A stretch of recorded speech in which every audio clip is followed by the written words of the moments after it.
And I'm doing all kinds of things right now, folks. Got a lot of things going on all of a sudden. Yeah, probably my fault. I don't know. Yeah, I'm on blood pressure medication, and my prescription runs out on Monday. But I also happen to have jury duty the next 2 weeks, and I don't know what my availability is. And so the earliest I can get in. Did I mention my doctor won't renew my prescription unless I come in for an appointment, which conflicts with the jury duty potentially. So the only time that they can get me in next week is next Tuesday afternoon. So I'm off the medication, which I kind of need. I mean, I'm not going to drop dead without it, but it's blood pressure medication. So if you have high blood pressure and you stop taking blood pressure medication, guess what your blood pressure does? It goes up. I hear that's not healthy. So then I've got to somehow. The best thing would be if I wasn't scheduled for jury duty on Tuesday. Then there's no problem. But if I am, then I'm pretty much screwed.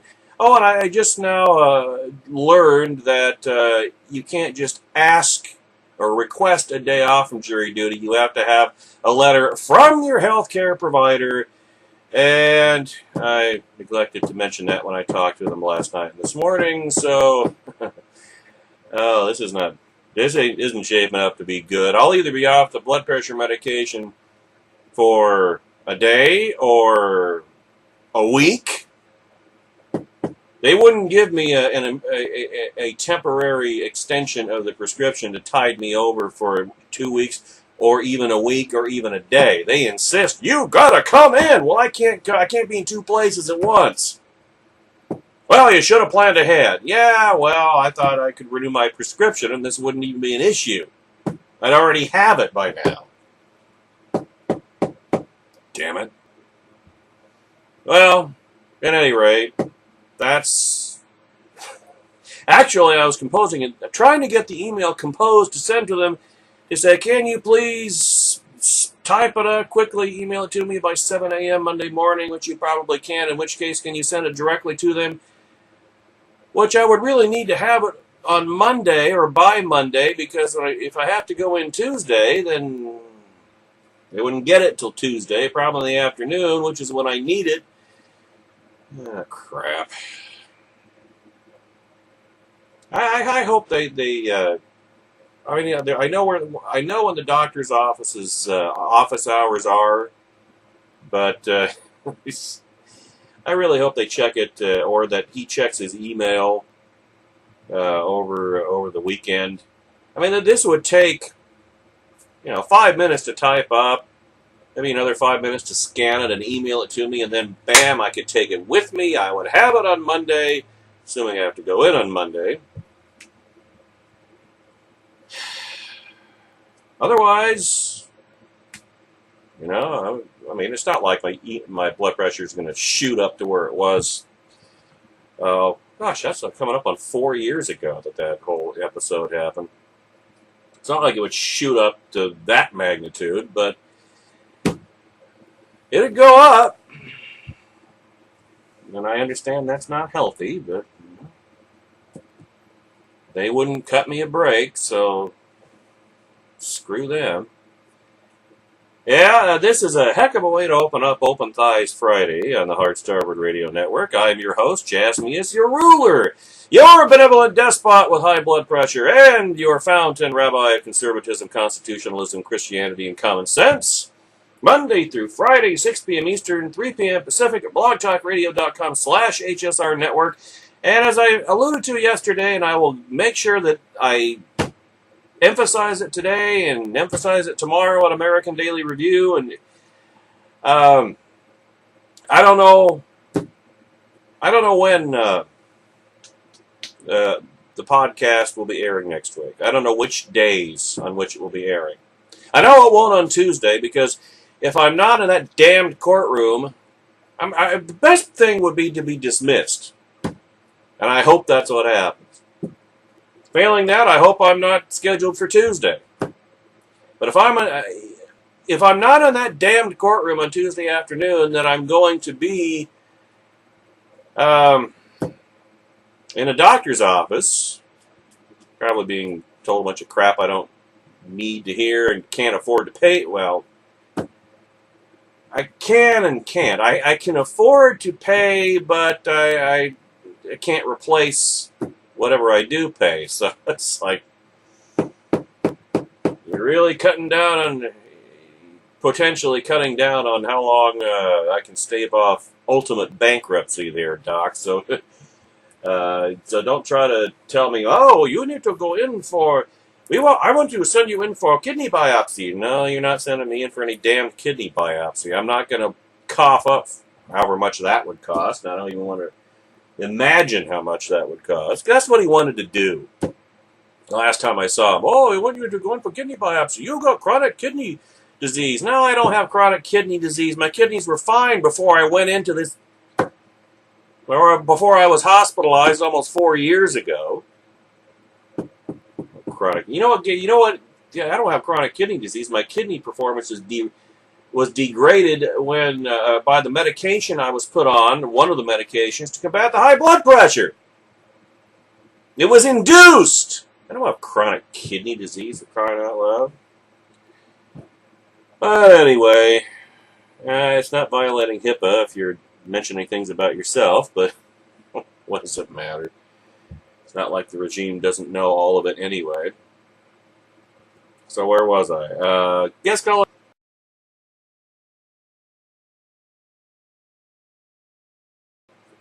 Lady Michelle seems to be just mesmerized in the chat room because she hasn't. She said hi, and maybe she's away from the keyboard and just listening. That would be, that's always permissible, of course. So I'll try to get that email, maybe a top of the hour break. That'll be the time to do it. At least it would be now. Sound like the doctor's office is still open. On Fridays they close at noon, which is just so convenient. I don't know. What do you want me to say? I thought that I might have to go in for an appointment the last couple times, and yet I've managed to get refills. So I thought it had been long enough the last time, because the last time was an extra big refill, and I thought, well, heck, why should I have any problem this time? Well, funny you should ask. Life on the funny farm. I had to feed the cats, and then I had a brief phone comment. Life on the funny farm. Well, I'm assuming you're referring to the neighbor, not the cats. Because cats are kitties, and kitties are cute, and kitties are nothing. Well, kitties can be funny, but they're not. Well, I suppose cats can be crazy if they get into catnip. We've never gotten S'mores catnip. That's probably just as well. I've seen her when she's slided. Even when she gets an energy boost right after having eaten a meal, she's like tearing back and forth. And I don't want to picture her on catnip. Well, ladies and gentlemen, and we don't. Our kitty is not a drug addict, so that will never be the case. Wow, 17 minutes after I haven't even gotten through setting the table. Let's try to get through this really quickly, because we got, as usual, there's a continuing fallout from Barack Obama's heartless non-war speech. And of course, he's saying he's claiming that the Islamic State is not Islamic. That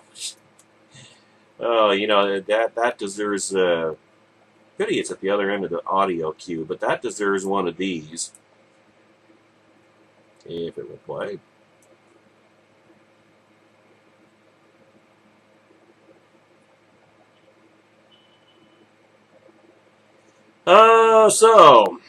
There's all that to get to today, but just want to point out again, just check the show page at blogtalkradio.com/HSR Network. For that day's podcast, and if one is not scheduled for that day, then there ain't going to be one.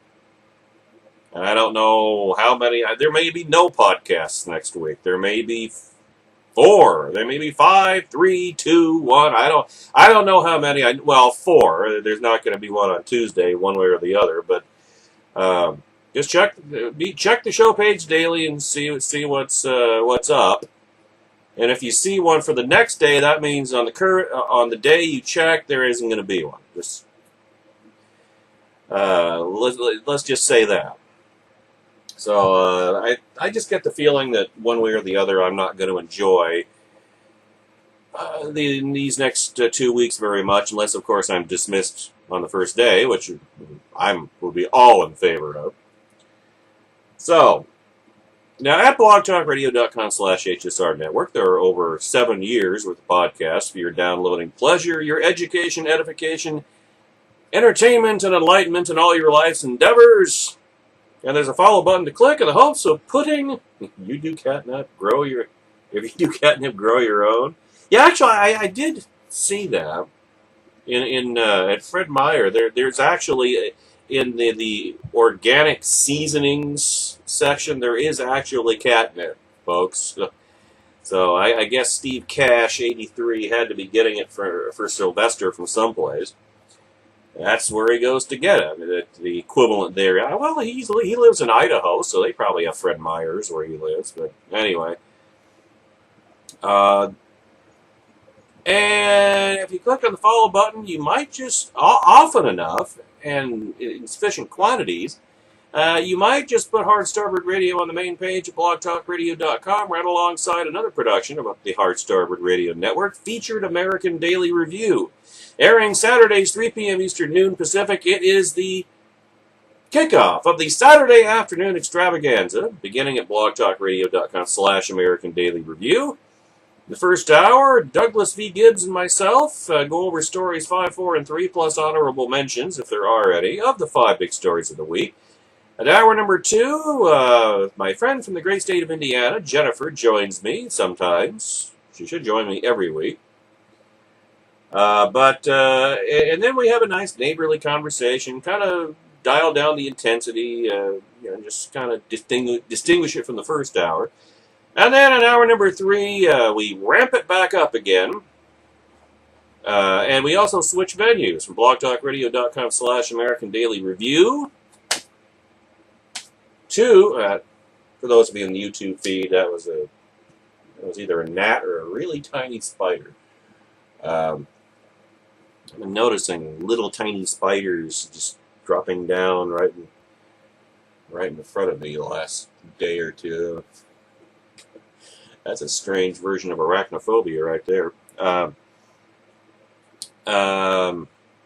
Yes, for the flagship program of the Saturday afternoon extravaganza, we switch from blogtalkradio.com/American Daily Review to KCAAradio.com globally, KCAA AM 1050 FM 106.7 in the very near future locally for the flagship program, as I say, of the Saturday afternoon extravaganza, Constitution Radio with Douglas V. Gibbs, featuring Mr. Gibbs, myself, Alex Ferguson of ConservativeCandidate.com, and one of the engineers, Joe, a top-tier guest, the book of the week, the Constitution Quest question of the week, taken from a game piece from the game, available at many retail outlets, including ConstitutionQuest.com, where if you put Doug, the discount code, Doug, D-O-U-G, in the discount field, you get 10% off your purchase. And finally, Stories 2 and 1, are the 5 big stories of the week, exclusive to Constitution Radio. It is the local show with the global footprint, and it is also the flagship program of the Saturday afternoon extravaganza. It's a 3-hour tour and 3-hour journey, a 3-hour program, 1 day a week on 2 venues, and one day, hopefully very soon, it will be a 3-hour program, 5 days a week on 1 venue, the flagship station of the Political Pistachio Radio Network.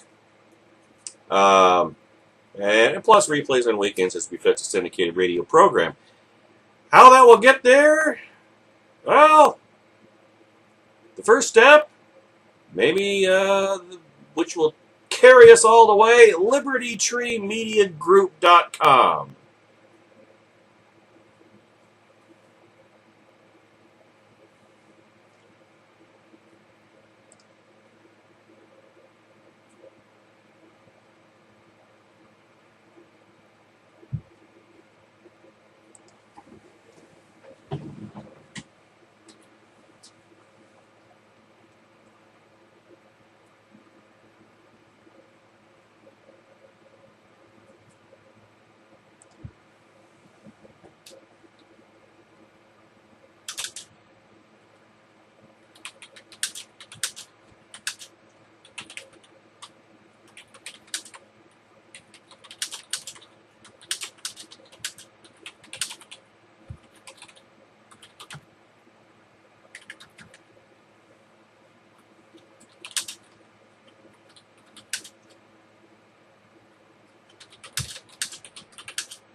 While working several jobs over the past...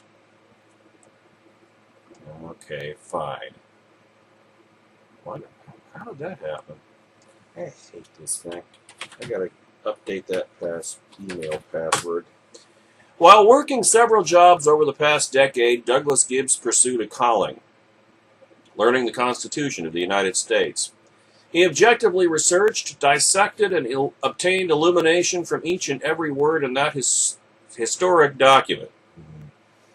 This calling led Doug into internet radio, the political pistachio radio revolution, where he spoke on political news topics of the day, all the while using those events to illustrate the wisdom inherent in our founders and the Constitution itself. A humble man, Doug was soon asked to teach classes about the Constitution, and later to guest on other shows, then on cable network news programs like Fox and Friends, Sean Hannity, Al Jazeera, NPR, CNN for a while until they learned better that they wouldn't be able to keep up with him. This all from 2 months ago during the immigration battle of Marietta. It is hard to believe that he was once turned down as a guest on a legal show because having someone without a law degree discussing the Constitution was ludicrous and demeaning to the legal profession. Mr. Gibbs is gregarious, earnest, and masterful in his ability to use current world events to help us all better understand this most historic document, the defined structure of the branches of government within our republic and ourselves. Liberty Tree Media Group. Let's go into the movie announcer voice. Liberty Tree Media Group is proud to market Constitution Radio with Douglas V. Gibbs. Check out douglasvgibbs.com and his incredibly popular blog.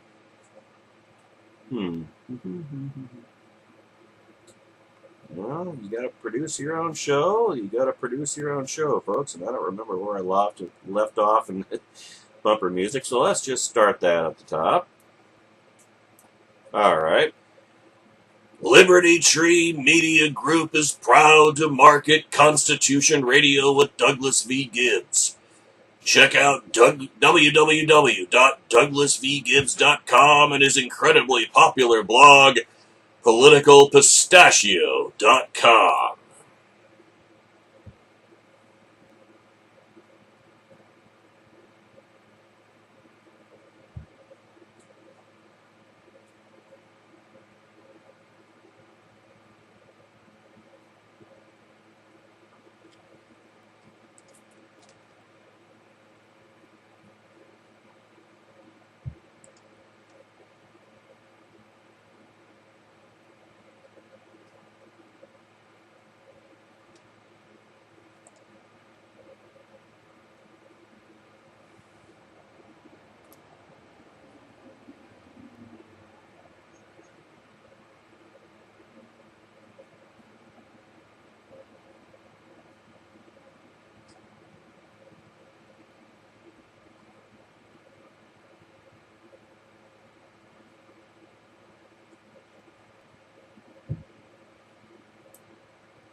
Morning Jolt update theme.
The sneaking suspicion of Jim Garrity that Obama doesn't really support his own policies, or rather, support the policy that he's claiming to support, half-hearted as it is.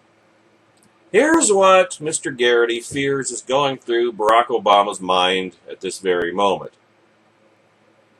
Fire! Well, that's always going through his mind, but he means specifically this. I don't want to do this. I'm supposed to be the peacemaker president. I didn't become president to start wars. I've been telling people for years that there is no military solution to the problems in Iraq. Now, somehow, I've ended up telling people that I have a military solution for that and Syria. We don't have any reliable allies on the ground. There are at least 14 different rebel groups. Yeah, they're all named ISIS. And they keep splitting into smaller groups, each one with a new name. Yeah, ISIS. And all of them sound the same. Yeah, ISIS. In March, a bunch of them formed the Sham Legion. Perfect. I'm supposed to go out and tell Americans, hey, let's give a bunch of weapons to the Sham Legion. ShamWow, isn't that what they call that thing? This assumes that the Sham Legion, or the fake brigades, or ISIS, whoever don't just drop their guns and run away, leaving the Islamic State even more American weapons to use. Why would they run away when they already belong to the Islamic State? I don't get that. Why can't the Iraqis get their act together? Because you abandoned them, you dumbass! We spent years and billions of training the Iraqi army, and they collapsed in their very first real fight. Yeah, they wouldn't have collapsed if they'd had U.S. troops backing them up. I just went out and promised to do more training. Another couple hundred American soldiers over there, hoping to teach them how to fight.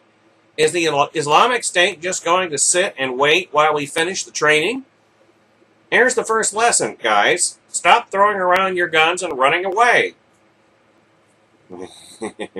They're just following your example, Barry. Where the hell are our allies? Well, they don't trust you. That's where.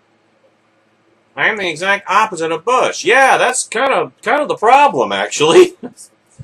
I've talked about the importance of the multilateral approach until I'm blue in the face. Yeah, and nobody's listening to you, if they ever were. You would think that in exchange for being consulted early and often, our allies would be more eager to help. Why would you think that? Why would you think they have the ability to help in any case? Instead, every time I ask Susan Rice if the Germans are on board, you know, the leader of whom you spied, you tapped her cell phone. Yeah, why wouldn't they be eager to help? All I hear is mother blankers this and mother blankers that. Yeah, did you hear that about is that in the stack today, or maybe it was in the thought I was going to talk about that yesterday. Yeah, apparently Susan Rice was trying the hell is she now? A UN ambassador? No, she was UN ambassador. No, Susan Rice, National Security Advisor. Yeah, she was trying to get the Germans to help out, and they stonewalled her, and they said, well, they kept finding excuses, and so, see, in other words, exactly what the Obama people do on a regular basis, but this time they were on the receiving end of it, and finally Susan Rice just blew a gasket and started just engaged in an insanely profane tirade against a German delegation. Mother bleeper this and mother bleeper that. Oh boy. Wish I could have seen that. If there was a YouTube video of it, I would post it at politicalpistachio.com in a heartbeat. That'd be, oh man, comic relief is a lot of fun. Now she did it while Rahm Emanuel dropped by and he asked her to tone down her language. Nice. It's almost as if most of our allies don't really mean it when they complain about not being consulted. Like they just want to sit back and wait for somebody else to solve the problem. You know, kind of like what you do. Egypt, Jordan, and Turkey have all been screaming the loudest about the Islamic State, but now we're coming to do something. They're tepid and not willing to make commitments. Heck of a job, Kerry. You know who's most warmly welcoming the U.S. arrival? The Assad regime in Damascus. Bastards. I can't shake the feeling that the Islamic State loves the idea of us coming after them. They're probably going to use some versions of the Hamas playbook. Provoke a fight with a more powerful, more technologically advanced foe, hide among civilians, play up any civilian casualties, and then declare yourself the winner once the bombardment ends. Nobody wants to help. We're trying to bomb an army in the kind of whack-a-mole policies I used to criticize. The Democrats in Congress don't want to touch this with a 10-foot pole. The Republicans will pounce on anything that goes wrong. Yeah, how does it feel, Barry? And they won't do it nearly as viciously as you did back in the day. The whole thing's a distraction from what I really want to do with my time. Fire! In short, I think. Okay, Jasmine is back now. In short, I think Obama, or rather Garrity thinks, that Obama talked himself into a policy that he doesn't really want to see through at the end. No, he didn't talk himself into it. This is all for public consumption. Mr. Garrity, son. Not literally, but this is all for public consumption. I mean, he doesn't favor these policies. He has the beheadings were the tipping point. If not for those maximally public before the entire planet beheadings of 2 American journalists and counting, he wouldn't be doing any of this. But everybody saw that. That was the tipping point. Now he has to look like he's trying to do something about this, even though he has no desire to do so. And no intention of doing so. But he has to look like he is. So that's the purpose for the speech the other night. And that's the purpose for continuing the pinpricks. And whether the pinpricks are limited to Iraq or extended to Syria really doesn't matter because they're completely ineffective. They're designed to be ineffective. They're designed to make it look like he's doing something that he is in fact not and never will. And it should be pointed out that as soon as anything goes wrong, a pinprick blows up a baby milk factory or what have you, and we'll get to that in hour number 2, Barack Obama will start having doubts. The moment flag-draped coffins start coming back to the United States, the public's doubts will start to grow. Opportunistic politicians will read from Obama's 2004 anti-war playbook. Now, let's quote this, and then ask yourself how long until you start hearing the word quagmire. This is from the Washington Post, actually. In Iraq, dissolved elements of the army will have to regroup and fight with conviction. Political leaders will have to reach compromises on the allocation of power and money in ways that have eluded them for years. Disenfranchised Sunni tribesmen will have to muster the will to join the government's battle. In other words, trust the United States a second time. Yeah. European and Arab allies will have to hang together, despite the fact that none of them trust Barack Obama. Washington will have to tolerate the resurgence of Iranian-backed Shiite militias it once fought, but hasn't been fighting for the past 6 years. And U.S. commanders will have to orchestrate an air war without ground-level guidance from American combat forces. What could possibly go wrong? Harder than anything we've tried to do thus far in Iraq or Afghanistan is how one U.S. general involved in war planning described the challenges ahead on one side of the border that splits the so-called Islamic State. But defeating the group in neighboring Syria will be even more difficult, according to U.S. military and diplomatic officials. The strategy imagines weakening the Islamic State without indirectly strengthening the ruthless government led by Bashar al-Assad or a rival network of al-Qaeda-affiliated rebels, while simultaneously trying to build up a moderate Syrian opposition that does not, and in fact never has, existed. I added that last part. I just can't let that pass. It's fiction. Total and complete fiction. If a moderate Syrian opposition ever did exist, they were either wiped out or assimilated long, long ago, folks. Then Obama will want to undo this policy as quickly as he can. Retreat! Well, the United States tries to withdraw from a war counterterrorism operation in Iraq the second time. And if you don't think he'll do it, yeah, the only thing that might prevent that is if ISIS starts hitting us here before we can retreat from Iraq the second time. I wouldn't discount or rule that out either.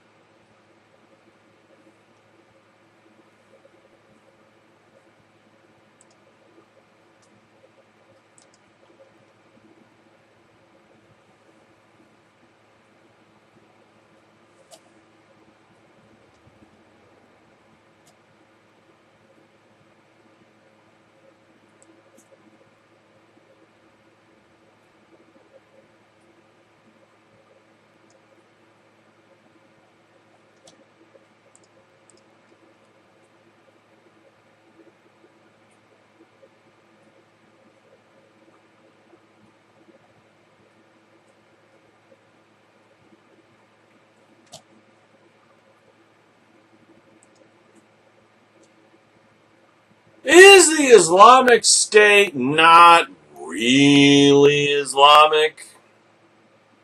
Let's ask Optimus Prime.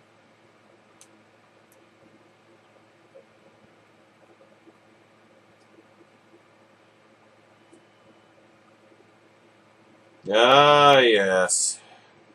Anyone who thinks jihadism is authentically Muslim won't change his mind because Barack Obama says it and insists that it isn't. So opines Jonah Goldberg today. Now, just bear in mind as we go into this, Jonah Goldberg is a bit softer on this than I am, so I will make the necessary corrections. Now, this is the quote that started all this from Barack Obama on Wednesday. What would you call? I haven't come up with a name for that yet. Was it the aggression proclamation, or was it the faux aggression proclamation? I'll have to work on that. Now, let's make two things clear. ISIL is not Islamic. No religion condones the killing of innocents. And the vast majority of ISIL's victims have been Muslim, and ISIL is certainly not a state. Actually, Islam doesn't condone the killing of innocents. It commands it! Because, of course, under Sharia, anybody who is an infidel, anybody who is a non-Muslim, isn't innocent. I just saw a picture earlier this afternoon before the show of a Christian teenage girl. Somewhere in it must have been Middle Eastern descent because just complexion, color of her hair, so forth. It was a before and after picture. The before picture, beautiful young lady. The after picture, after she had been gang raped and murdered. Well, you couldn't. Now, her top had been torn off, but you couldn't really see much because it was covered in blood and gore. And the other thing is they'd shoved a cross down her throat.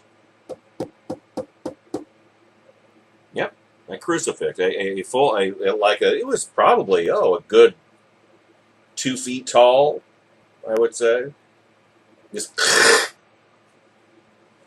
almost. Look, she's going down on Jesus. That's what it looked like. They don't see, but see, she was not Muslim, so she was not innocent. In Islam, if you're not a Muslim, you're guilty. You're a blasphemer. You're an infidel. There are no non-Muslim innocents in Islam. So technically, the one was correct. No religion condones the killing of innocents. It's just a question of how each religion defines innocent. As we in the West define innocence, Islam commands that they be killed if they don't convert. About the second point, reasonable people can quibble that ISIS is not a state. The terrorist army that calls itself the Islamic State is certainly trying to build a state, and not just a state, but a super state, a caliphate. They're not there yet. Their delivery of social services seems spotty at best, though they do collect taxes and uphold the law after a fashion. Sharia law. We've seen how they uphold that, don't we?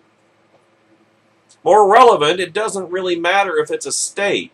Morally, this weed stinks just as much whether you call it a state or a soccer league that rapes, tortures, and murders people on the side. And legally, statehood would matter, and although not very much, only if the UN and other bodies agreed to recognize the fledgling caliphate's legitimacy, which they probably would already have done if not for those beheadings. Although, give them time, they'll find a way to rationalize it. That's not going to happen in the near term anyway, even if the Islamic State opens up post offices and DMVs on every corner. The president's first assertion is trickier.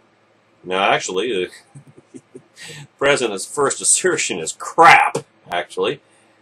Is the Islamic State not Islamic?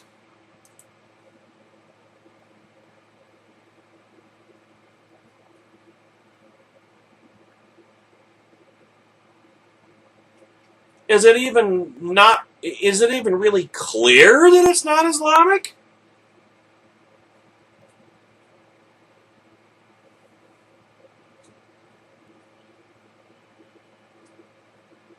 Not even a little?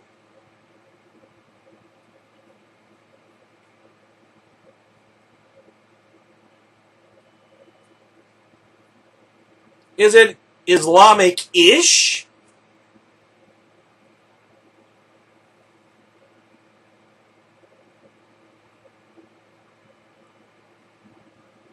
If we're talking clarity, I'd say the Islamic State's clearly not Mormon, or Lutheran, or Buddhist. It most certainly is not the most extreme example of Quakers gone bad ever recorded. As for its not being Islamic, well,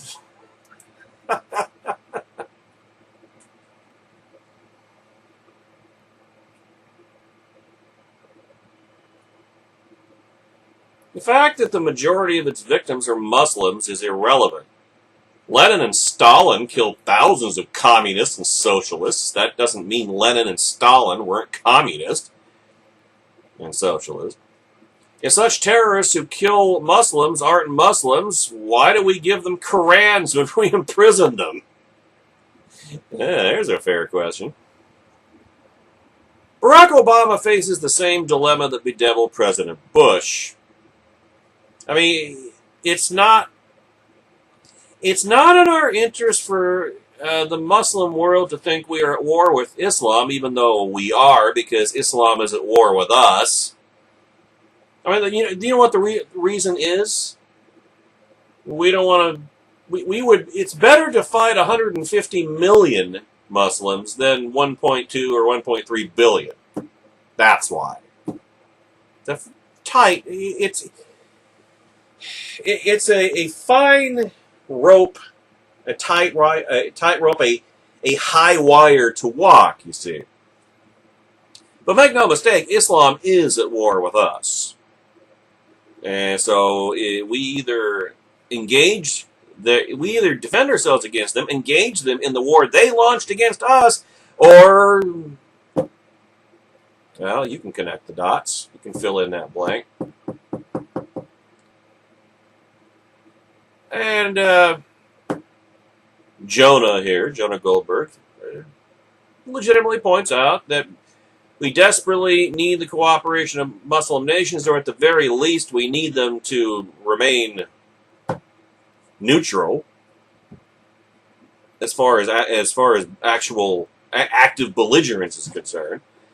That's why Bush constantly proclaimed Islam means peace, which linguistically, etymologically, yeah, it does, but that doesn't mean peace for everybody. It means peace for Muslims. Remember, Dar al-Islam, the abode of peace. Dar al-Harb, the abode of war. And what is the abode of war? Every place on the planet that is not under Islamic Sharia domination.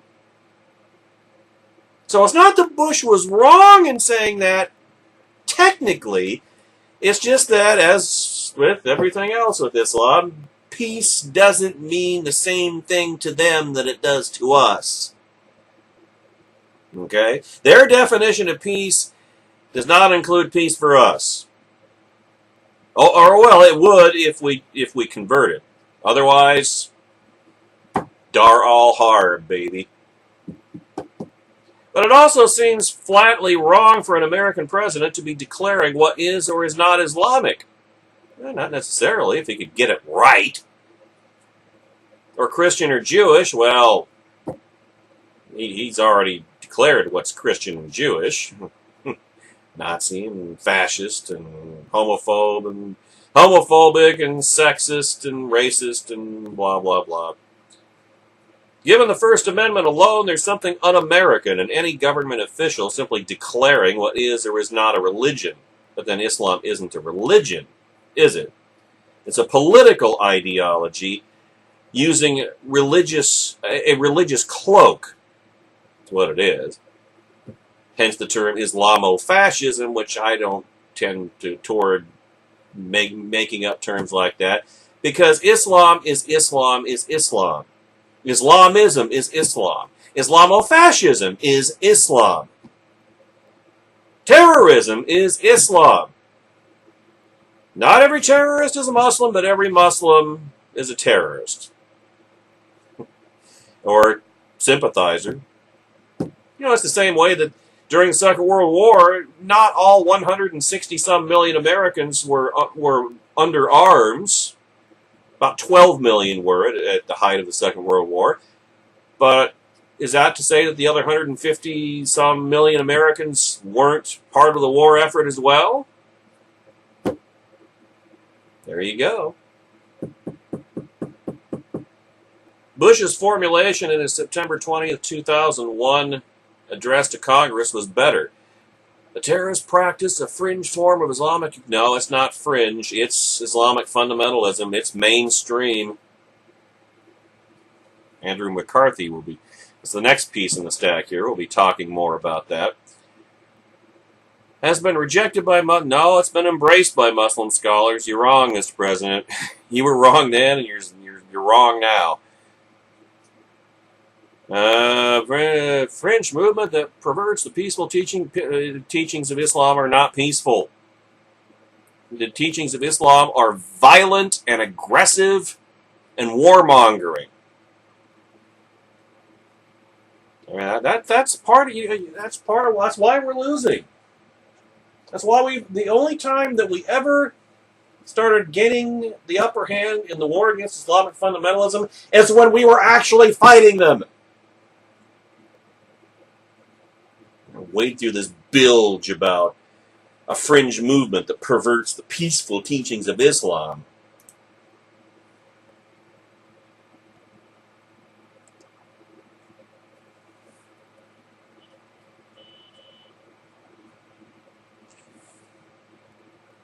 Regardless, Goldberg's not the kind of purist who would object to Obama's version. Well, I am.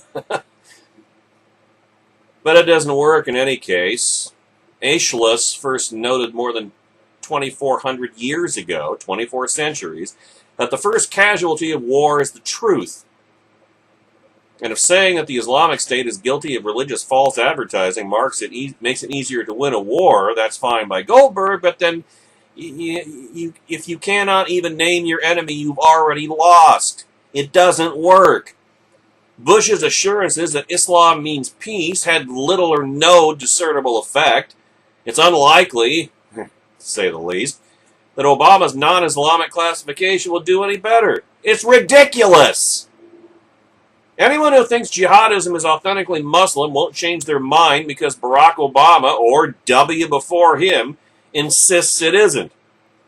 In fact, because this little thing about actions speaking louder than words, and what they continually say at the top, proudly at the top of their lungs, Allahu Akbar. What you know what that means, right?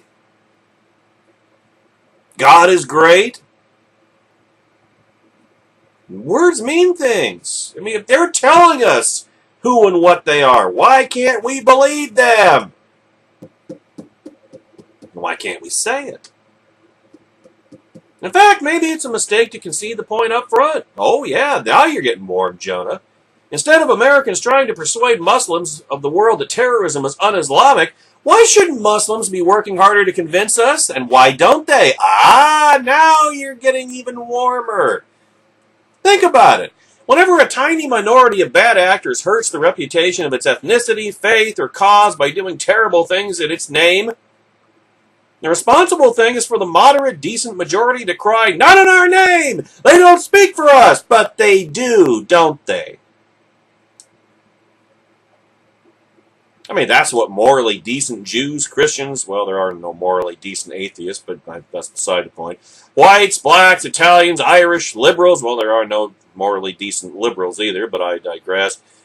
Conservatives, libertarians, no, there aren't any morally decent socialists either. Environmentalists, no, they're all socialists. But you get the point. Of groups who are predominantly morally decent. And pretty much every other classification of people I can think of who actually are morally decent, predominantly speaking, whenever their cause is hijacked or their identity besmirched. Silence may not automatically imply consent, but it does invite suspicion of consent. Now, to be sure, there are Muslims who have had precisely this reaction. Well, who?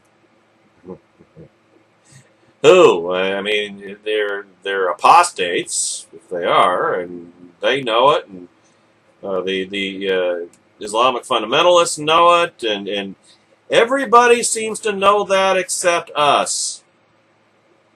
Everybody. Why can't we acknowledge that? Why is this so difficult? Can anyone deny that the world would be a better place if any Muslims felt and demonstrated that terrorists were giving them a bad name? No. Why? Because they don't feel that way. Because the terrorists, the throat slitters, the decapitators, And not too long from now, the car bombers and suitcase nukers who are running wild in American cities do represent them. Remember the celebrations in the West Bank on 9/11, September the 11th, 2001? Remember that? You think that's not going to be replayed? Oh, au contraire, mon frere. We'll be back.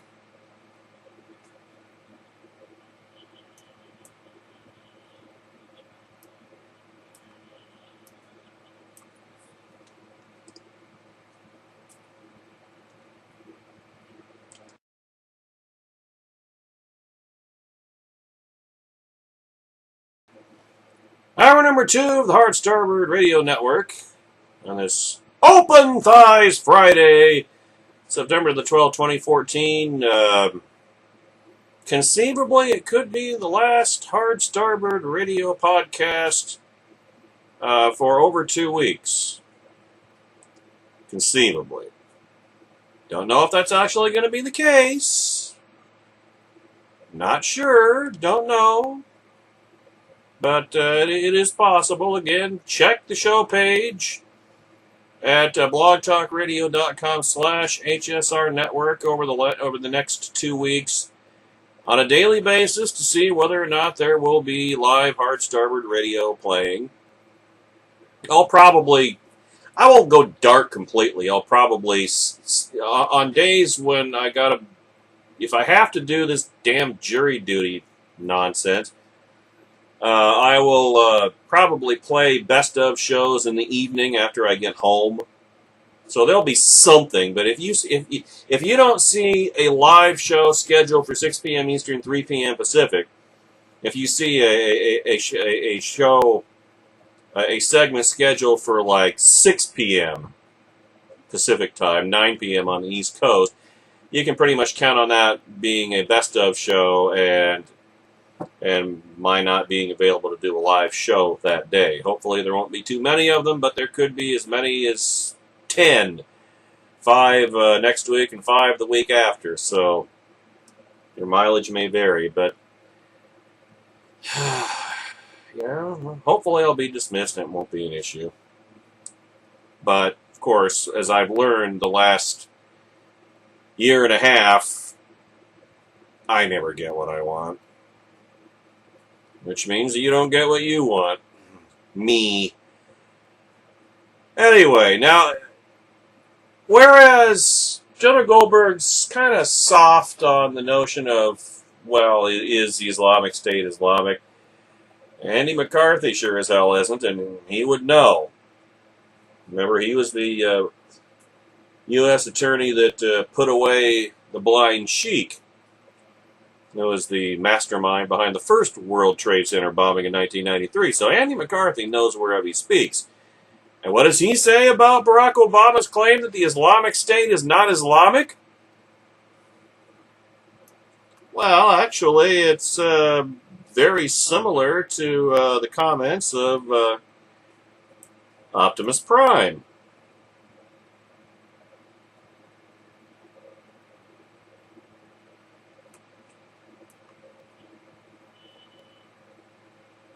Except much more at length. I mean, the bottom line is the Islamic State has everything to do with Islam.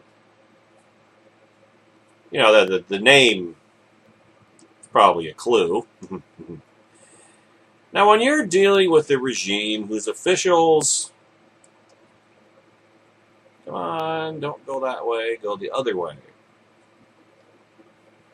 Other way, come on. Come on, you can do it. There you go. And that's too damn far. Come on. I can't quote things that I can't see. When you're dealing with the regime whose officials look you in the eye and tell you the Muslim Brotherhood is largely secular organization, it's tempting to laugh off the idiocy spouted by Barack Obama and Lurch Carey about how the Islamic State has nothing to do with Islam. We should resist the temptation, though, because there is a dangerous purpose behind the laughable assertion. Obviously, Bing West and Daniel Pipes are correct that the terrorist group is entirely Islamic. As McCarthy's been arguing, and yours truly, for that matter, as well, for more years than either of us care to remember, what we presume to call, well, radical Islam, that's a redundancy. It's simply Islam. Islam is inherently radical.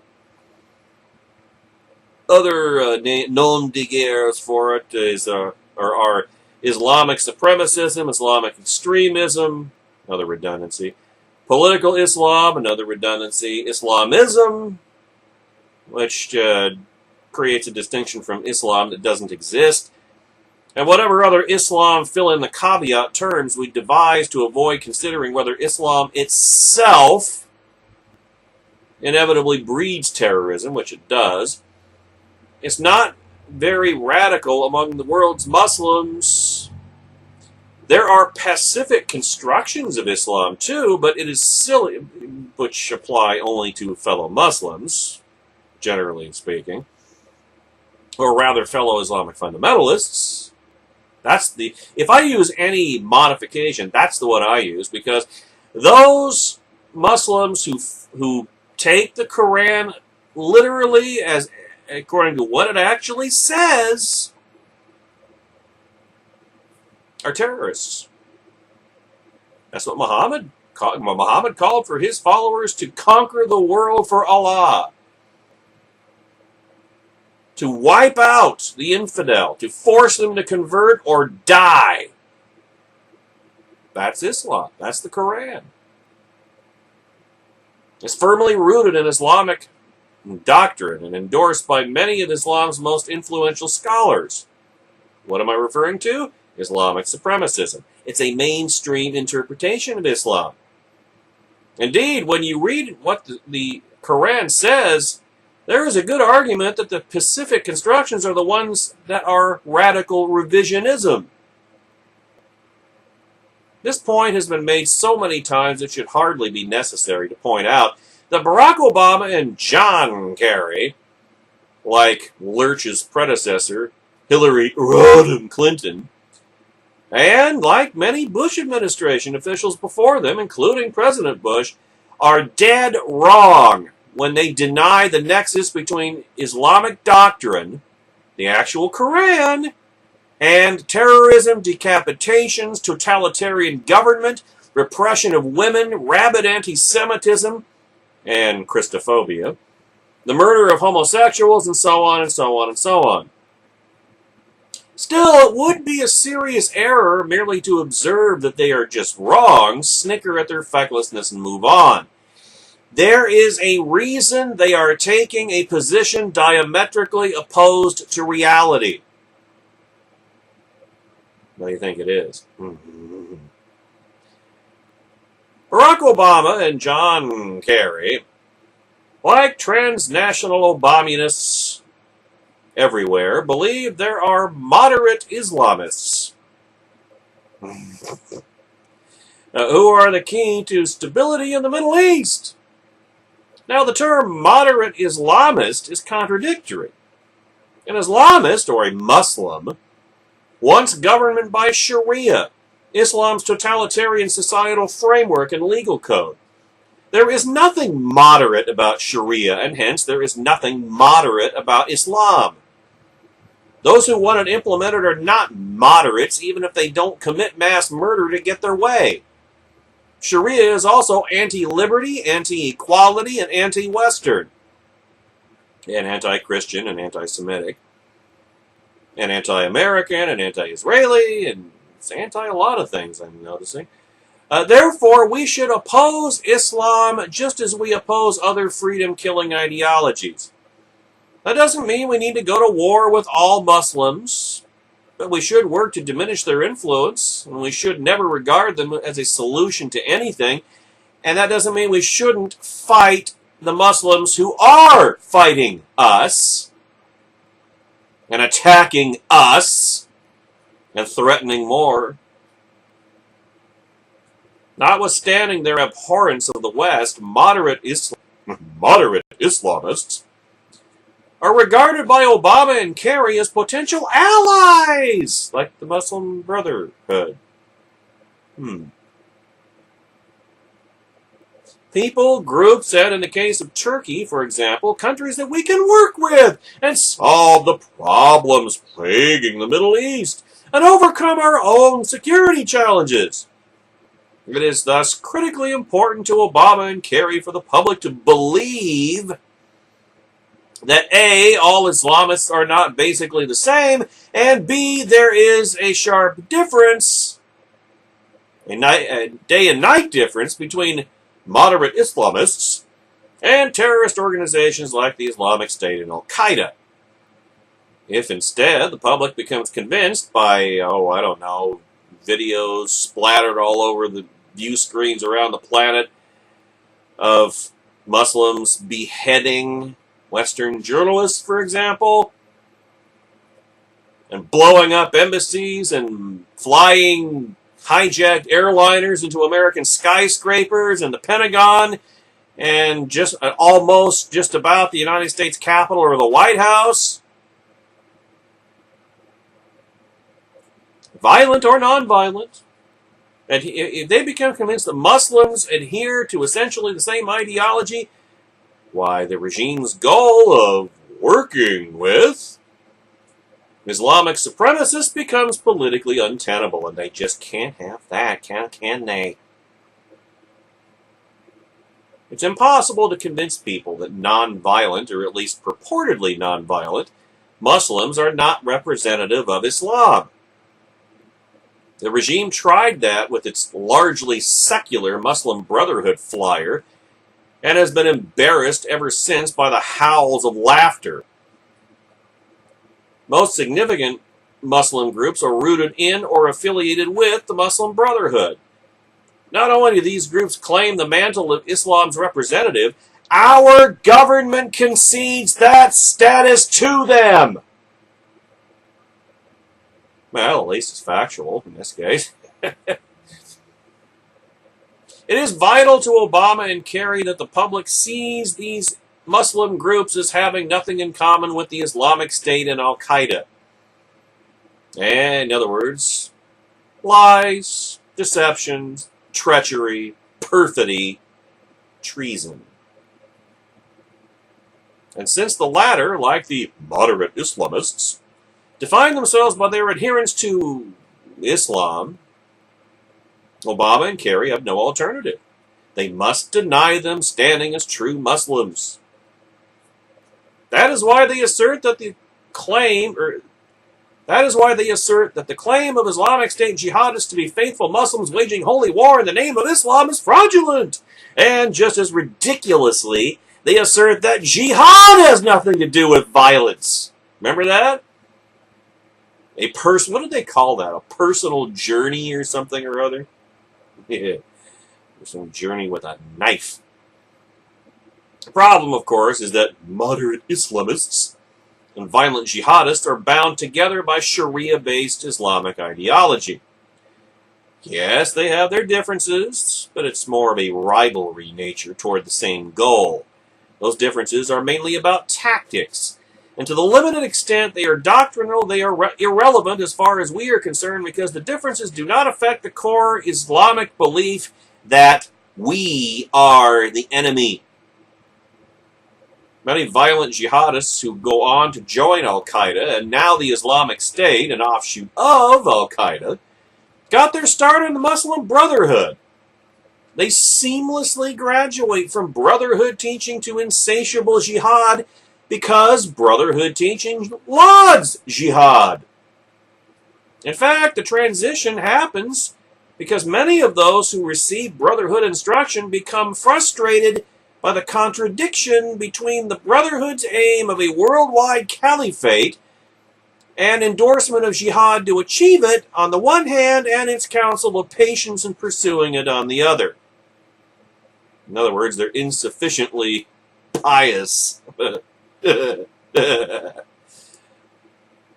is precisely because Muslims share an ideology rooted in Islam and what they see as a divinely mandated mission of conquest, that a Muslim can so predictably evolve from student to Sharia adherent to moderate Islamist to not so moderate Muslim to terrorist.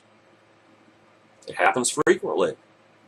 And the common ideology rooted in Islam also explains why so many moderate Islamists financially and morally support violent jihadist organizations, even if they don't take up arms themselves. Remember the analogy I used? Were all 160-some million Americans under arms in the Second World War? No, about 12 million. Does that mean that the other 150 million or so weren't part of the war effort too? Absolutely they were. Buy now, buy bonds, or buy bonds, buy now, or buy bonds. That's what it was. Scrap metal drives, Captain America, the first Avenger, I need a soldier, not a chorus girl. Speak for yourself there, Colonel. The Islamic State has presumed to declare a caliphate. Al-Qaeda franchises think that is hasty, especially since someone else is running it, and would proceed more gradually, setting up emirates and hoping for more consensus among Muslims. Both organizations want to confront the West, though, and only violently. The Muslim Brotherhood, on the contrary, teaches that while violent jihad has its place, see Hamas, it is valid to negotiate with the West, to infiltrate the West's institutions, and to achieve whatever conquest can be achieved without violence. And they've done a hell of a job of infiltrating the Obama regime. You know how long it would take to clean out all the Muslim Brotherhood infiltrators from the executive branch structure, bureaucracy, so on and so forth? We haven't gotten all the left-wingers out of there. Going all the way back to FDR, for crying out loud. I don't even want to think about it. Among the Islamists themselves, these differences are extremely controversial and cause bitter disputes. But as to us, the differences are beside the point. They do not change the reality that these are all Muslim groups. They all hate us, and they all want to conquer and destroy us, and they all want repressive Sharia implemented by force. Some groups are more of an immediate threat than others. Some of them need to be defeated militarily, while others can perhaps be dealt with via less lethal means. But all of them are enemies of the United States, and all of them support terrorism. And all of them are Islamic.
Problem with Obama's ISIS strategy, ladies and gentlemen. You want to know what it is?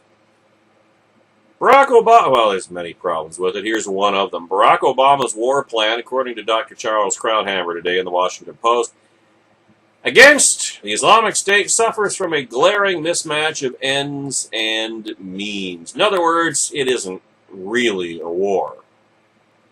We're not really going to try to degrade anything about the Islamic State. It's all for show. It's all for appearance. In his Islamic State speech, Barack Obama said many of the right things. Most importantly, he finally got the mission right. To degrade and destroy the enemy? You can't do both. Which is it? Degrade or destroy? He's not going to do either one. What does it matter? This alone will probably get him a bump in the polls. Well, maybe. Which have dropped to historic lows. But his strategic problem remains the disconnect between proclaimed ends and means. He's sending an additional 475 American advisors to... Okay, it's... Come on, Paige. And... To Iraq. Yay! He's sent to Iraq. Yay! He says he's broadening the air campaign, but that is merely an admission that the current campaign was always about more than just protecting U.S. personnel in Erbil and saving Yazidis on mountaintops. Actually, no, it wasn't even about that. It was about covering his own ass after the beheadings. That's what it was all about. Period, exclamation point. That's all this is ever going to be about. As soon as, if he can, by some means, if he can get the whole thing to blow over, he'll run away from that as quicker than somebody on that VH1 program, Dating Naked, who happened to be matched up randomly with Rosie O'Donnell. He'll be out of there so fast he'll leave a vapor trail behind.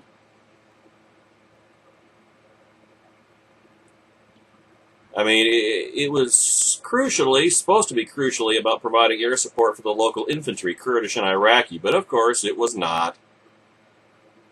Are there any Iraqis left? Iraqi army? The speech's only news was the promise to expand the air campaign into Syria and finally seriously arm the secular opposition, which doesn't exist. But this creates a major problem for Obama. Just a month ago, he ridiculed the non-jihadist rebels as nothing but a bunch of doctors, farmers, pharmacists, and so forth. Of course, there's no such thing as non-jihadist rebels, so your mileage may vary. Now he deputizes what amounts to Al-Qaeda as our Syrian shock troops. So he seems finally to have found his serious strategy. F-16s flying air support for pharmacists and tanks. Except they're not pharmacists. Bashir Assad is a dentist, wasn't he? Now that I think about it. Oh, by the way, F-16s. Yeah. 40-year-old aircraft. Tell me that doesn't frighten you? It should be F-22s and F-35s, but no, we can't have fifth-generation aircraft. It's not fair. Not to worry, says Barry. We'll have lots of other help. A broad coalition to roll back this terrorist threat. I thought the terrorist threat didn't exist anymore. I thought they were on the run. I thought they were decimated. Guess not. He then proceeded to name not a single member of this stout assembly. Avengers, assemble! Or offer even an approximate number. Democrats have a habit of accusing George W. Bush of going it alone in Iraq. But, according to the Center of Military History of the U.S. Army, Bush had 37 nations in the coalition of the willing. They sent more than 25,000 troops collectively. So far, Obama has a coalition of 9. 8 NATO members, that means 8 troops, in case you're wondering, 1 each, plus Australia. How many of those, or of the much-touted Arab coalition behind us, do you think will contribute any troops at all? And what will this campaign look like? Not Iraq or Afghanistan, Barack Obama reassured the nation. In other words, well, not winning military conflicts. Remember, Barack Obama doesn't win wars, he ends them. Hint, hint. The motto will be more like Somalia or Yemen. Yeah, Somalia, 1993.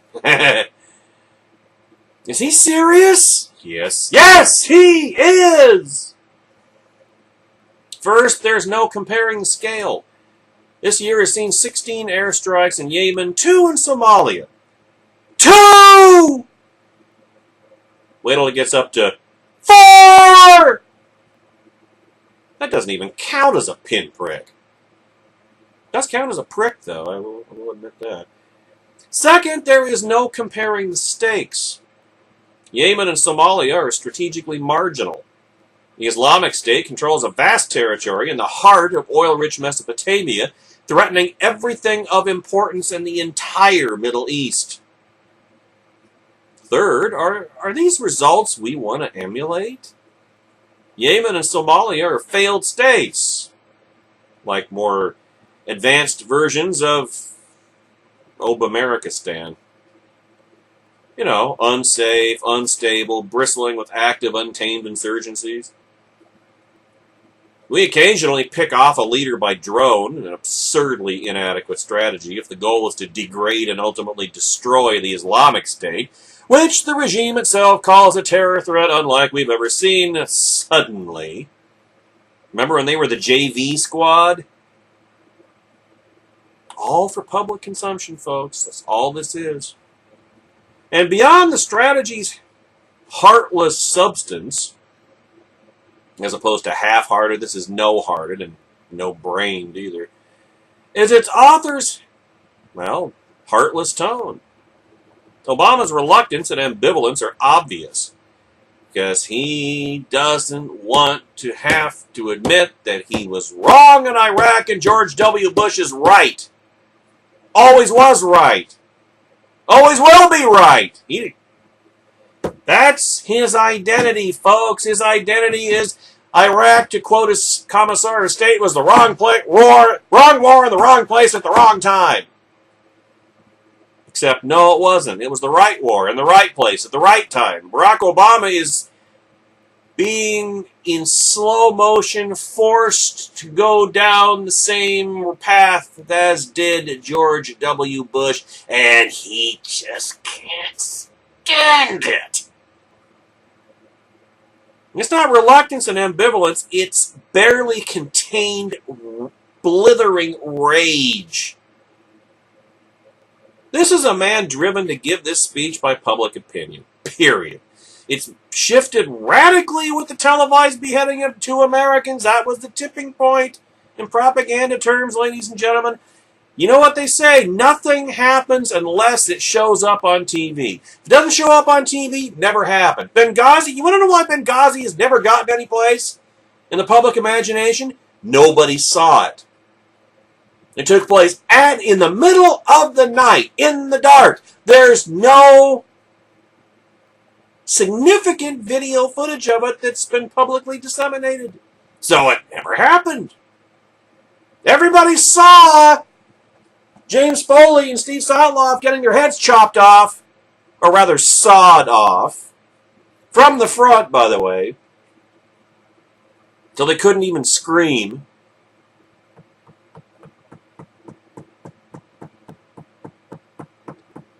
Every poll shows that Americans overwhelmingly want something to be done, and someone to lead the doing.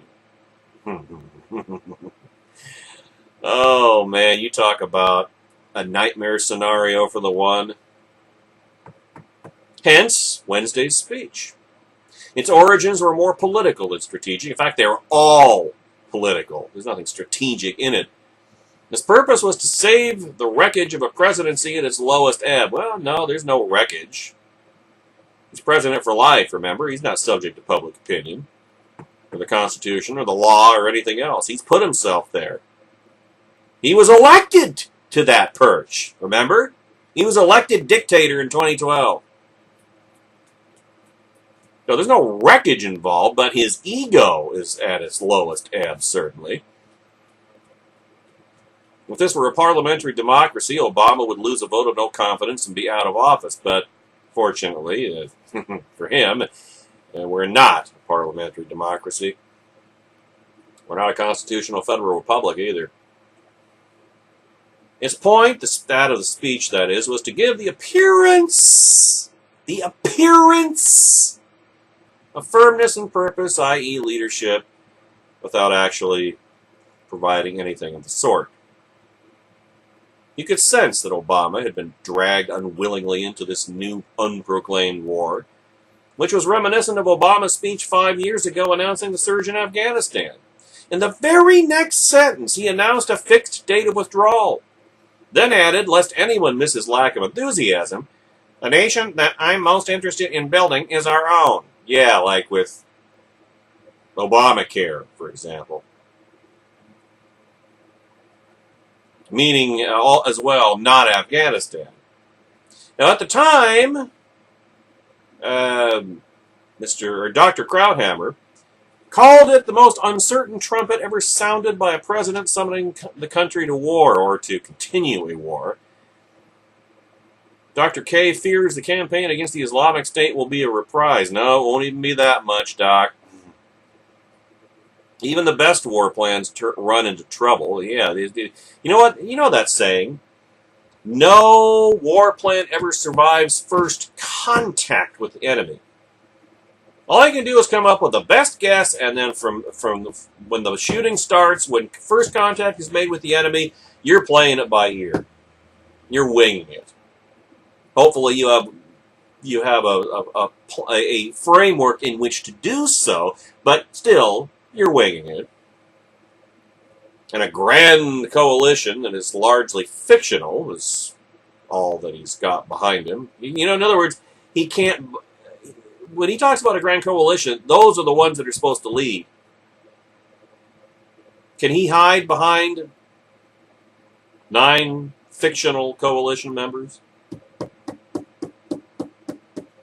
Well, he hid behind the Brits and the French in Operation Lead from Behind in Libya 3 years ago. That was another worthless air campaign. All it did was just squander ordnance that he wasn't going to replace. Remember, he's canceled the Tomahawk cruise missile and the Hellfire missile programs. In case you've forgotten about that. Difficulties are sure to come. How will the commander-in-chief, already reluctant and ambivalent, react to setbacks? The downing of the first American pilot, or perhaps a mini-Tet offensive in Baghdad's green zone engulfing the U.S. Embassy? Well, I think you know. Retreat! On that day, we will need a steady, determined president committed to that mission. Oh, God, are we screwed?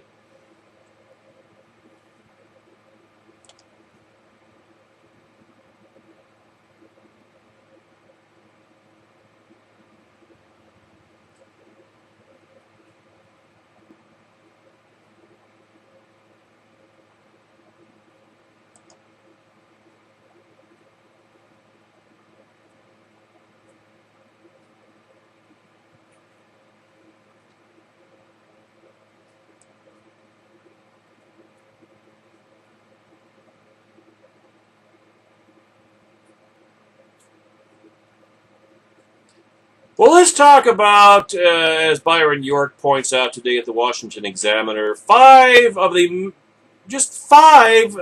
many things that will go wrong with what's he calling this, Operation Relentless Pursuit, Operation ISIS is not Islamic.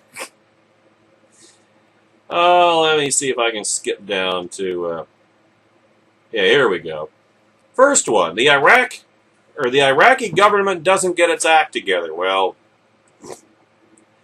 I'm starting to question this whole business of whether they even should. I mean, isn't Iraq a majority Shiite country? So tell me why the Shiites shouldn't run the government. I mean, for those who believe in democracy as opposed to a republic, is the Iraqi government, is the Iraqi constitution a Republican constitution, small r? Not that I'm aware of. It seems to be a parliamentary system, or quasi-parliamentary. So why wouldn't the Shiites, as the majority, run the country? If you wanted the Sunnis and the Kurds to have a voice, well, you should have made it a Republican constitution. You should have made it more like the United States Constitution, which, of course, has now been fed through the paper shredder. So, yeah, but it wasn't at the time, President Bush. Obama's entire Iraq policy rests on the notion that the country will form a government that is truly inclusive. According to this line of thinking, if Sunnis purged under former Prime Minister Nouri al-Maliki are given a meaningful, proportionate role in the government, their support for Islamic groups like the Islamic State of Iraq and Syria will diminish. I've insisted that additional U.S. action depended upon Iraqis forming an inclusive government, which they have now done in recent days. Oh, really? With a new Iraqi government in place and following consultations with allies abroad and Congress at home, I can announce that America will lead a broad coalition of 9 to roll back this terrorist threat. No, not really. Within the new government, there would be no new U.S. intervention, which means nothing's going to change. What else we got here? The ground war is a dud. Well, what's the bottom line on point 1? Bottom line is that Barack Obama, by his own reasoning, if a genuinely inclusive government fails to materialize, the U.S. mission, no matter how far-reaching, will fail. Well, it's not going to materialize because he has no means of making it stick, which we could when we had troops on the ground there. What the hell is all of this? How do you get rid of this? Oh, that's better. Number 2, the ground war is a dud. Nobody believes the U.S. can defeat the Islamic State with air power alone. No war ever, any place in all of human history has ever been human history, in the past century, has ever been won by air power alone. You still need boots on the ground, an army to actually occupy territory and take it away from the enemy. A real victory over the Islamic State, the thinking goes, will be won with a ground war supported by an overwhelmingly American air campaign.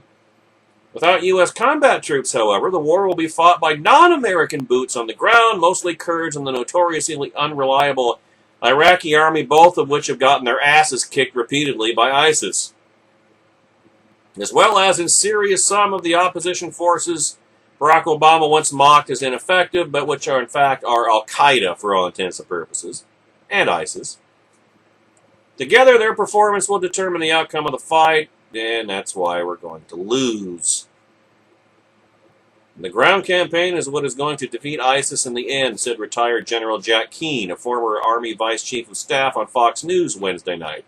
In that ground campaign, we are totally dependent on surrogate forces and inferior forces. Whether we can do this or not, no, I think it's a pretty good conclusion. No, we can't do it. Because we will not be the ones doing it. This plan is predicated on more U.S. assistance to equip Iraqi and Kurdish ground forces, which will end up in ISIS's hands, and al-Qaeda rebels in Syria to take the fight to ISIS, added William Inboden, a former top official on the Bush National Security Council, in response to an email question.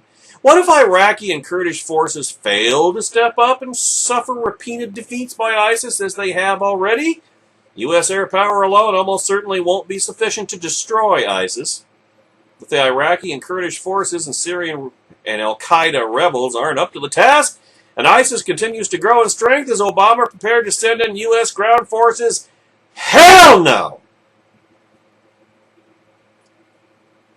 What if we really do become the Shiite Air Force, as we already have, for all intents and purposes? One major concern about American intervention in the Iraqi mess is that by joining the fight against the Sunnis and the Islamic State, the United States would effectively go to war on behalf of Iran. Everybody agrees this would be a disaster, but gosh darn it, we're gonna do it anyway, at least pretend to. Actually, that's more real than any action we actually take against the Islamic State, frankly. This cannot be the United States being the Air Force for Iran, retired General David Petraeus said over the summer. It has to be a fight of all of Iraq against the Muslims who do happen to be Sunni Arabs. Well, you're not going to get your wish there, General. Despite being an outcome that all Americans want to avoid, that could be exactly what happens. And how could it turn out any other way? Who is Iran's biggest rival in Iraq? The Islamic State. So if we destroy the Islamic State, which, by the way, we're not going to do, but even if we did, who does that benefit the most? Iran. We're doing Iran's fighting for them, for all intents and purposes. And this is a good thing. How exactly? Despite being an outcome that all Americans want to avoid, this could be exactly what happens. It will be what happens. We're already seeing reports where U.S. strikes against ISIS are having the effect of bailing out Iranian-backed Shiite terrorist groups, said Republican Representative Ron DeSantis, who served in Iraq in 2007 and 2008. When I was in Iraq, once al-Qaeda in Iraq was defeated, the main military front was taking on the Mahdi Army, a terrorist organization. Now you could be in a situation where we are essentially serving as an air force for Iranian Shiite terror groups. Number 4, what if we drive away our timid, reluctant allies? Well,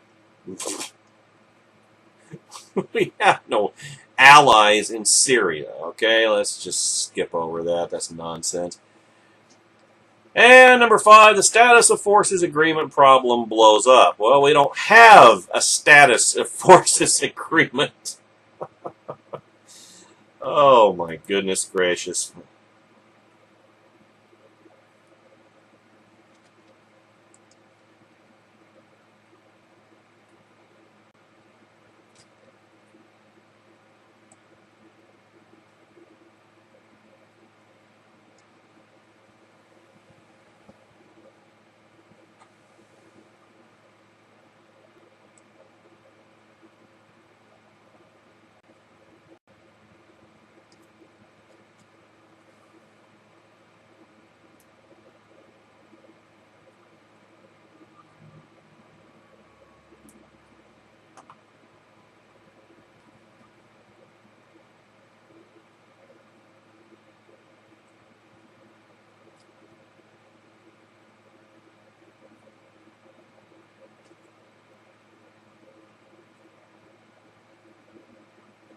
You know, a good point was made yesterday. I forget who said it.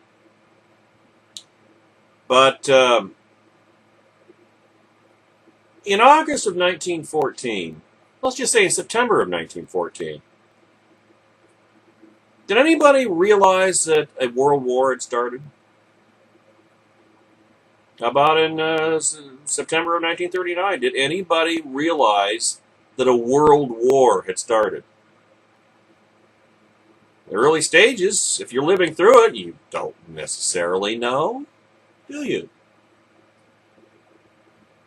We could already be in the early stages of, well, if you count the Cold War as World War III, which I do, we could be in the early stages of World War IV, although I think, if you really look at it honestly, World War IV started 35 years ago, when the Shiite jihadists overran our embassy in Tehran.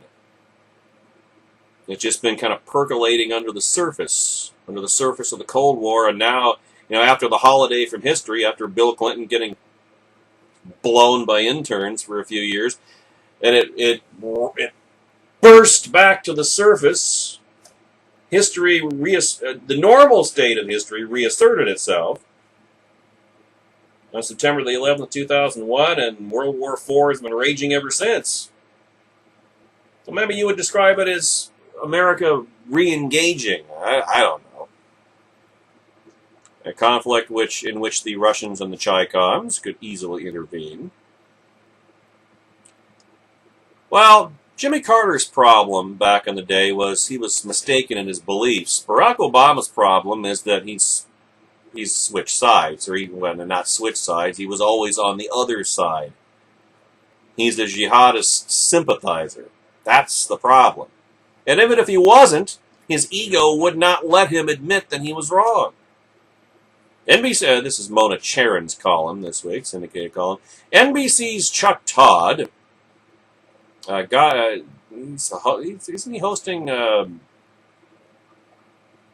is it Press the Meat? Yeah, Press the Meat, Meet the Press, Press the Meat.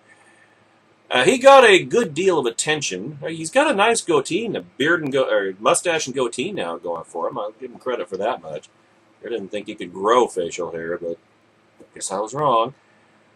He got a good deal of attention for warning that Obama is on the precipice of doing Jimmy Carter-like damage to the Democrat brand on foreign policy, which is, of course, every Democrat's primary concern. As distasteful as it is to defend Mr. Peanut, this isn't fair to him. Carter, it's true, earned a reputation for weakness, but he wasn't blind to reality. Completely. Carter entered office urging the nation to get over its inordinate fear of communism, and he did his best to alienate friends and coddle enemies. But when the Soviet Union's tanks rumbled into Kabul in 1979, he said, "The action of the Soviets made a more dramatic change, in my opinion, of what the Soviets' ultimate goals are than anything they've done in the previous time I've been in office." A slow learner? Definitely, but not an not an utterly intractable ideologue, which of course he's since become. He ramped up military spending, delayed consideration of SALT II, Strategic Arms Limitation Treaty, announced that the United States would boycott the Moscow Olympics in 1980, and took other steps to reflect his new understanding. It wasn't personal weakness that made Jimmy Carter. You can see how easy a mistake that is to make. Such a disastrous commander-in-chief. It was mistaken beliefs. By the time the scales fell from his eyes, a great deal of damage had been done.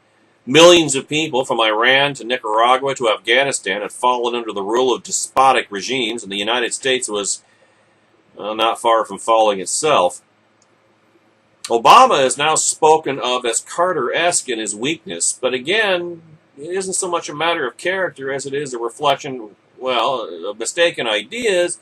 It isn't even so much that. Barack Obama isn't weak. Barack Obama is strong in the wrong direction. Again, he is a jihadist sympathizer. He's anti-American. He's particularly rigid in his adherence to leftist beliefs. But he's hardly an outliner in the Democrat Party. How's that for an encouraging piece of news? Democrats tend to believe that the natural state of the world is peace, and that if the United States is modest and unthreatening and small and weak, it will be rewarded with happy allies and docile adversaries. Sorry, I probably don't have time to do this, but I can't let that pass without one of these.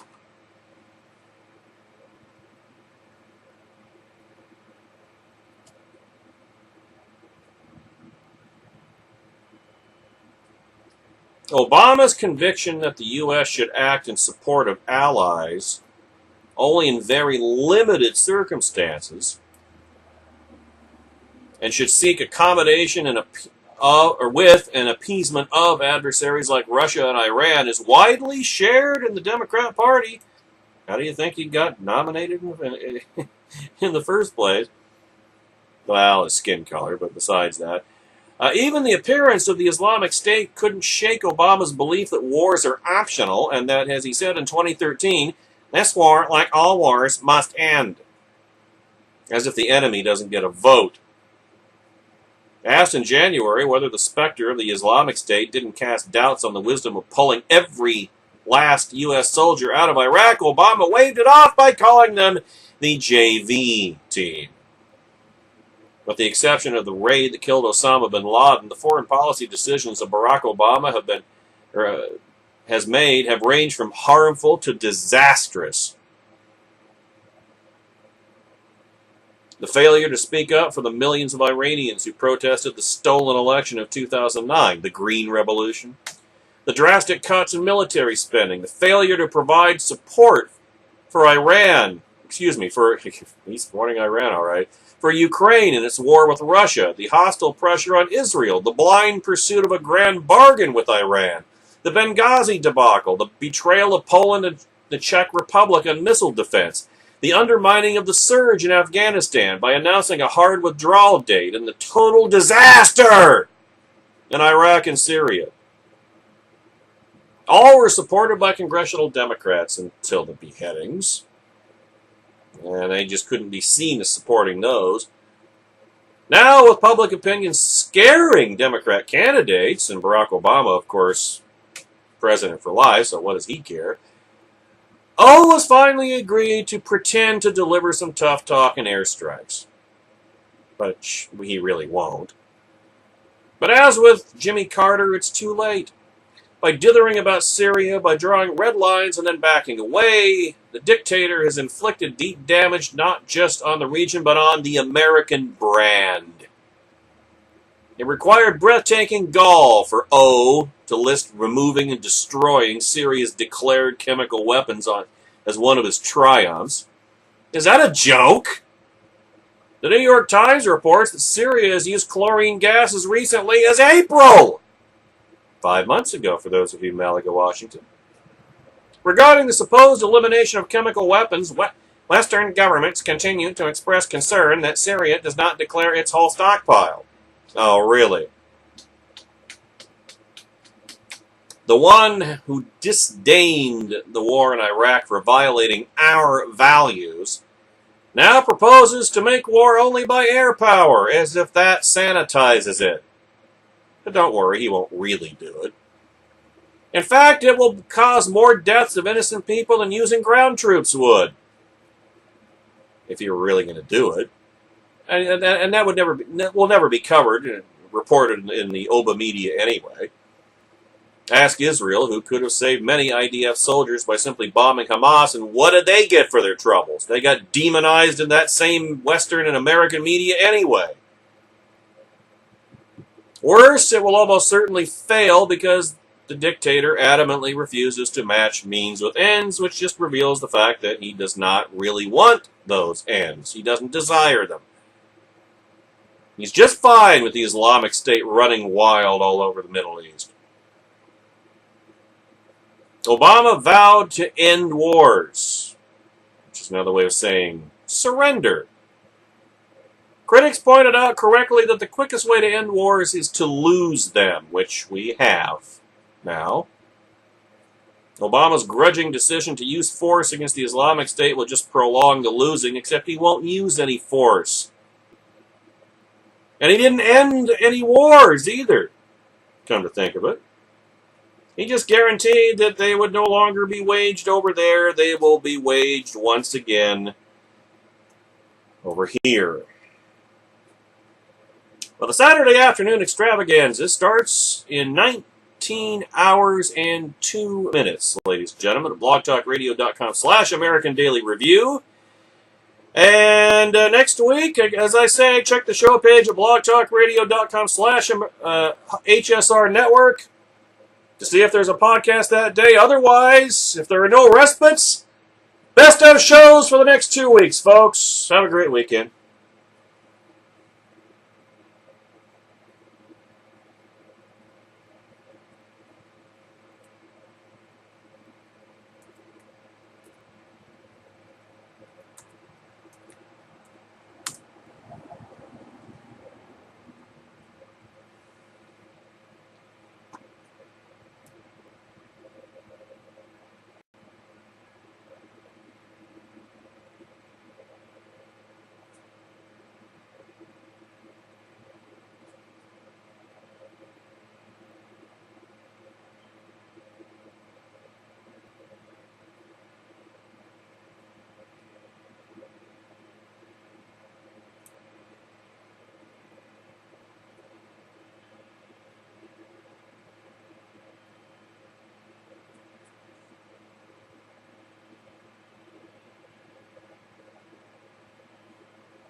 No, that's ducky.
On Monday, September 15th, the following group should report for jury duty at 8 a.m. 1, 2, 3, 4, 5.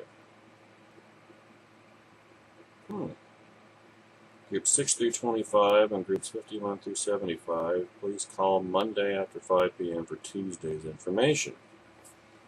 If you did not receive your... Oh, okay.